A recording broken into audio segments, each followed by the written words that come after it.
नमस्कार, मैं हूँ आपका दोस्त विजय विद्रोही। आप मुझसे जुड़ चुके हैं, इसके लिए आप सबका तहे दिल से शुक्रिया और अगले 8-10 मिनट में आपसे जुड़े रहने की कोशिश करूँगा। तो राहुल गांधी पहले भारत जोड़ो यात्रा पर निकले थे। भारत जोड़ो यात्रा, अब डोजो यात्रा पर निकलेंगे। इसका प्रोमो या इसका ट्रेलर उन्होंने रिलीज़ कर दिया है कि कमिंग सून।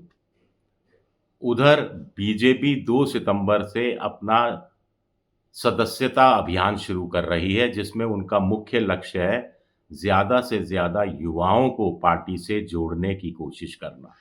युवा से मतलब जो 18 साल का है, जो फर्स्ट टाइम वोटर है, से लेकर करीब 35-45 साल तक के युवा को। 18-20 साल के एक नौजवान को अगर आप पार्टी से जोड़ते हैं, तो वो अगले 15-20 साल तक आपका साथ देता है, ऐसा मोटे तौर पर माना जाता है।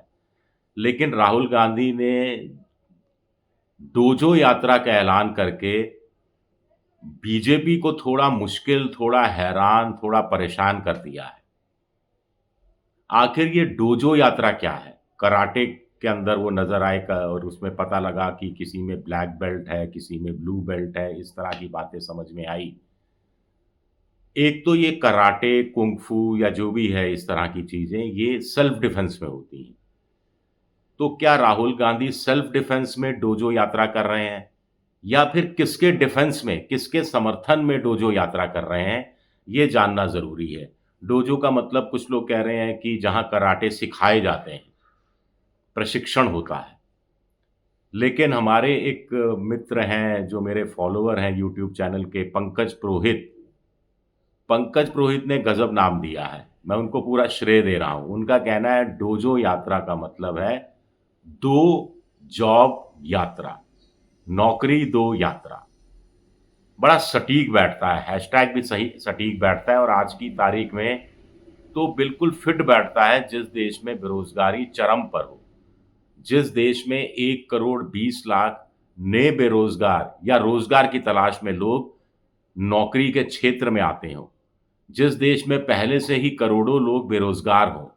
जिस देश में करीब वर्कफ़ोर्स 140 करोड़ का सिर्फ़ 40-42 करोड़ हो और उसमें से भी जो सामाजिक सुरक्षा के दायरे में आते हैं, पीएफ वगैरह कटता है, उनका मामला सिर्फ़ 4 साढ़े 4 करोड़ का है। उस देश में एक तरफ मोदी जी कह रहे हैं रिज़र्व बैंक की पता नहीं कौन-सी रिपोर्ट का हवाला देकर कि पिछले कुछ सालों में 8 करोड़ नौकरियाँ यानी हर साल डेढ़ 2 करोड़ नौकरियाँ दे दी गई, जिसको सभी अर्थशास्त्रियों ने नकार दिया है। मोदी समर्थित अर्थशास्त्री भी इस बात पर यकीन करने के लिए तैयार नहीं है। अभी इंटरनेशनल मॉनेटरी फंड की गोपीनाथ हिंदुस्तान के दौरे पर आई थी और गीता गोपीनाथ शायद अगर पूरा नाम मुझे ध्यान सही आ रहा हो, तो उन्होंने बड़ी बात कही थी। उन्होंने कहा था कि 2030 तक भारत को 6 करोड़ से लेकर 14 करोड़ 80 लाख नौकरियों की ज़रूरत है। इतनी नौकरियाँ कहाँ से आएँगी? 1 करोड़ 20 लाख रोज़, हर साल और पहले का करोड़ों का बैकलॉग पहले से। और इसमें भी भारत की जो अभी विकास दर है, जीडीपी है, वो औसत रूप से 6 6.2 इससे ज़्यादा नहीं है मोटे तौर पर 6.3 6.4 से ज़्यादा नहीं है। और आम तौर पर कहा जा रहा है कि अगर आप 7% जीडीपी से भी ग्रो करते हैं, विकास दर अगर 7% 7.2 7.5% भी रहती है, तो भी 1 साल में आप 60-70 लाख से ज़्यादा नौकरियाँ नहीं दे सकते। यानी ग्रोथ रेट इतनी होती है तब भी हर साल 50 लाख लोग नौकरी से वंचित रह जाएँगे, जो जुड़ते चले जाएँगे बैकलॉग में। और आपको 10-12% की जीडीपी चाहिए। ये 10-12% की जीडीपी तो अभी हाल की तारीख में तो संभव दिखता नहीं है। तो राहुल गांधी ने इस मौके पर जबकि हरियाणा में चुनाव है, जहां पर बेरोज़गारी को मुख्य मुद्दा मानने वालों की संख्या 45% है। जम्मू कश्मीर में चुनाव है, जहां बेरोज़गारी को मुख्य मुद्दा मानने वालों की संख्या 47% है। झारखंड में चुनाव है, महाराष्ट्र में चुनाव है, वहाँ भी करीब 44-45% लोग बेरोज़गारी को मुख्य मुद्दा मान रहे हैं और इसमें 18 से 35 साल का आयु वर्ग का वोटर ज़्यादा है। इस देश में 65% आबादी 35 साल से कम उम्र की है और राहुल गांधी कभी टी-शर्ट के माध्यम से उन तक पहुँचने की कोशिश कर रहे हैं, कभी कराटे की किट में या आउटफिट में नज़र आ रहे हैं।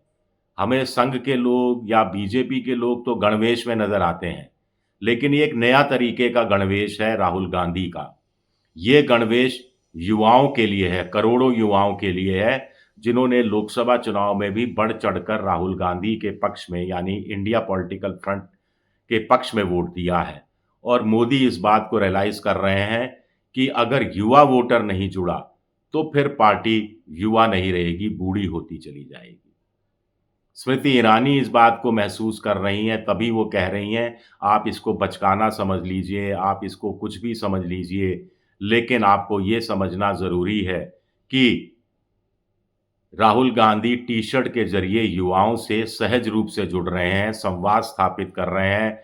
अगर वो मैकेनिकों के पास जाते हैं, धान उगाने वालों के पास जाते हैं, मूची के पास जाते हैं, मिस्त्रियों के पास जाते हैं, युवा कुलियों के पास जाते हैं, युवा कैब ड्राइवर के पास जाते हैं, युवा ट्रक ड्राइवर, युवा डीटीसी के ड्राइवर और युवा रेलवे इंजन ड्राइवरों के पास जाते हैं, तो उसके माध्यम से उस वर्ग तक पहुंचने की कोशिश कर रहे हैं, जिनके लिए रोजगार सबसे बड़ा मुद्दा है। फिर इसमें जातीय जनगणना का तड़का, एससी, एसटी, ओबीसी का युवा परेशान है कि नौकरियां कम होती जा रही हैं, पीएसयू बेचे जा रहे हैं, लैटरल एंट्री से नौकरियां दी जा रही हैं, जिसमें आरक्षण का कोटा तय नहीं है। तो इस युवा वर्ग को वो आकर्षित करना चाह रहे हैं राहुल गांधी। अब कितने सफल होंगे कहना मुश्किल है, लेकिन कमिंग सून ने बीजेपी खेमे में एक तरह की नई तरह की बेचैनी हलचल पैदा कर दी है और स्मृति ईरानी ने धड़कनें मोदी, अमित शाह की ज़रूर बढ़ा दी हैं। वैसे तो धड़कनें बनाने के लिए राहुल गांधी ही पर्याप्त हैं, जिनका ये हैशटैग करीब-करीब हिट हो गया है कि नफ़रत के बाज़ार में मोहब्बत की दुकान लेकर उतरा हूँ। फिर एक बार श्रेय पंकज पुरोहित को, जिन्होंने डोजो यात्रा का फुल फॉर्म दो जॉब यात्रा रखा है। शुक्रिया मेरा वीडियो देखने के लिए। पसंद आए तो लाइक कीजिए, सब्सक्राइब कीजिए, शेयर कीजिए और नोटिफिकेशन के ज़रिए आपको मेरे वीडियो की जानकारी मिले, इसलिए आप घंटी जैसी आकृति दबा दीजिए। शुक्रिया, बहुत-बहुत शुक्रिया।